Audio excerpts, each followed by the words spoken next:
ये अहंकार है और इस तरह की समय सीमा कहीं ना कहीं पूरे देश को हैसियत में रखने की एक कोशिश है।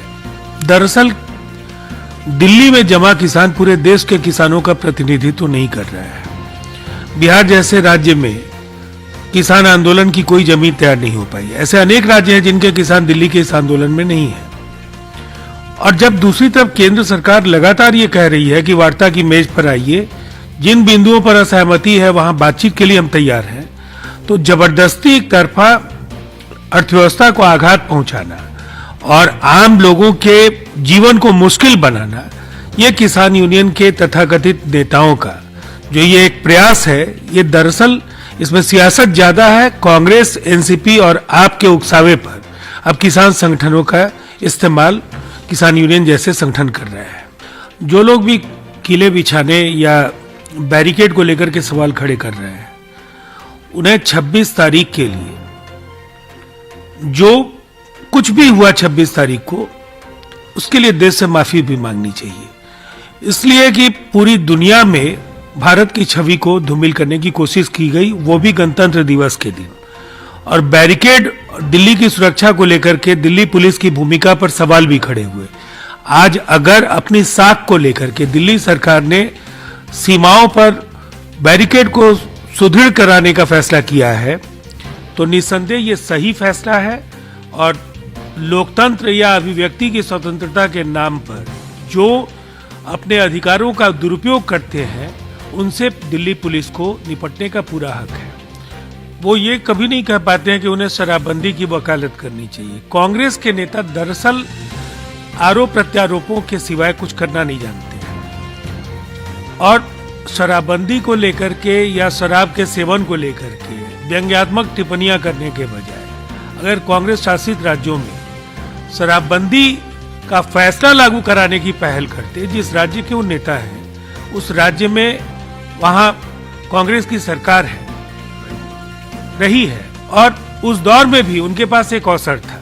मुझे लगता है इसलिए इस तरह के आरोपों का जनता संज्ञान भी नहीं लेती। देखिए, यलगार परिषद को लेकर कई विवाद सामने आए हैं, लेकिन अरुंधति राय से लेकर के कई ऐसी विभूतियां वहां रही हैं जिनकी छवि भले ही विवादित हो, लेकिन कई मसलों पर वो दो टूक राय रखते रहे हैं।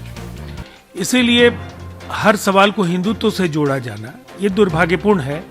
अगर कहीं कोई राष्ट्रहित के विपरीत कोई आचरण है, कहीं किसी टिप्पणी से किसी धर्म विशेष की भावनाएं आहत होती हैं, तो पुलिस को अधिकार है कि उसको वो जांच करे और उसके आधार पर कार्रवाई करे। लेकिन आशंकाओं के आधार पर मुझे लगता है किसी तरह के बयान का कोई औचित्य नहीं। इससे एक बात तो बिल्कुल साफ हो गई है कि भले ही हुकूमत बदल गई, लेकिन जो एशियन पैसिफिक जोन में भारत की अहमियत है, एक सामरिक सहयोगी के तौर पर, एक डिफेंस पार्टनर के तौर पर भारत की हैसियत आज भी अमेरिका के लिए वही है। और F-15, F-18 और F-21 ये अत्याधुनिक फाइटर विमान है, और निसंदेह अगर भारत के वायुसेना को ये विमान मिलते हैं तो वायुसेना की शक्ति का संवर्धन होगा। अब इसके बारे में क्या कहा जाए, ये बहुत चिंताजनक हालत है। ये डेमोक्रेसी ही एक खतरे में है। अब विरोध का अख्तियार जो है हमारे संविधान ने दिया है। मैंने हम लोग जो है खुद नीतीश कुमार जो है विरोध की राजनीति करते रहे हैं, जुलूस में, प्रदर्शन में उन्होंने भाग लिया है। और कहीं भी आप विरोध करते हैं सरकार के नीतियों का, अपने आप में ही कानून का उल्लंघन है। उसमें पुलिस आपके खिलाफ जो है वो मैंने मुकदमा दर्ज कर सकती है, ये अधिकार है, उसको शुरू से ही अधिकार है। अब इसका इस्तेमाल करके आप लोगों को धमका रहे हैं कि साहब अगर इस तरह का काम आपने किया, विरोध किया, एक ढंग से अप्रत्यक्ष रूप से ये कहा जा रहा है कि सरकार का अगर आप विरोध करते हैं, सड़क पर उतर कर विरोध करते हैं, वैसी हालत में आपको सरकारी नौकरी नहीं मिलेगी। सीधे आप चेतावनी दे रहे हैं।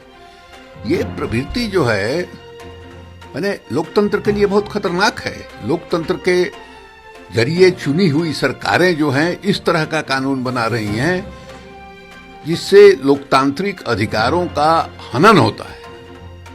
लोकतांत्रिक अधिकार आपके जो है छीने जा रहे हैं, तो लोकतंत्र चलेगा कैसे? अगर इस तरह का कानून बनेगा तो सीधे कहिए कि नहीं साहब, हम सत्ता में आ गए और अब हमारा कोई विरोध नहीं करेगा, जो मन में आएगा, जैसे मन में आएगा हम काम करेंगे, हमारी सरकार काम करेगी। जैसे अब ये प्रवृत्ति पैदा हुई है राष्ट्रीय स्तर पर कि सरकार के नीतियों का विरोध करते हैं तो आपको राष्ट्रद्रोही मैंने घोषित कर दिया जाता है, देशद्रोही घोषित कर दिया जाता है, खलिस्तानी घोषित कर दिया जाता है। उसी तरह की प्रवृत्ति जो है ये नीतीश सरकार ने जो नया नियम बनाया है उससे झलकती है। आपको एक जमाने में सड़क पर लोग धरना दे देते थे या किसी दफ्तर में चले गए, कहीं कहीं ऐसा होता है कि उत्तेजनावश लोग जो है दफ्तरों में तोड़ फोड़ कर देते हैं, लेकिन ये इस स्टेज पर मामला पहुंचता क्यों है?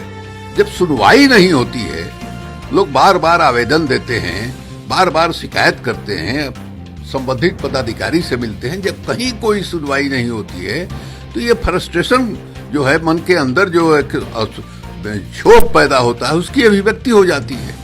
आप इसको अप्रिशिएट नहीं कीजिएगा। आप उस पदाधिकारी से नहीं पूछिएगा कि 10 बार आपके यहाँ लोग मिलने के लिए आए, दरखास्त दिए और आपने क्यों नहीं कार्रवाई किया, उस पर कोई कार्रवाई आप नहीं कीजिएगा। और थक जाने के बाद, हार जाने के बाद जब लोग थोड़ा बहुत वहाँ माने उछल कूद करते हैं तो आप उनके खिलाफ जो है वो नॉन अवेलेबल वारंट जारी करते हैं। पहले नॉन अवेलेबल वारंट नहीं निकलता था, अब जो है नीतीश कुमार के ही राज में नॉन अवेलेबल सेक्शन को अवेलेबल सेक्शन कर दिया गया। तो ये एकदम लोकतांत्रिक विरोधी है। संवैधानिक जो प्रावधान है, संविधान की जो आत्मा इजाजत देती है लोकतंत्र में, उसका हनन है। हम लोग इसकी घोर निंदा करते हैं।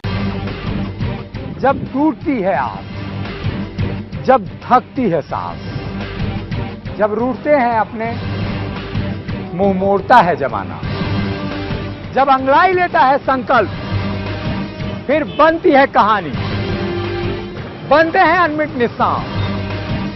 देखिए मेरे साथ संघर्ष की दास्तान।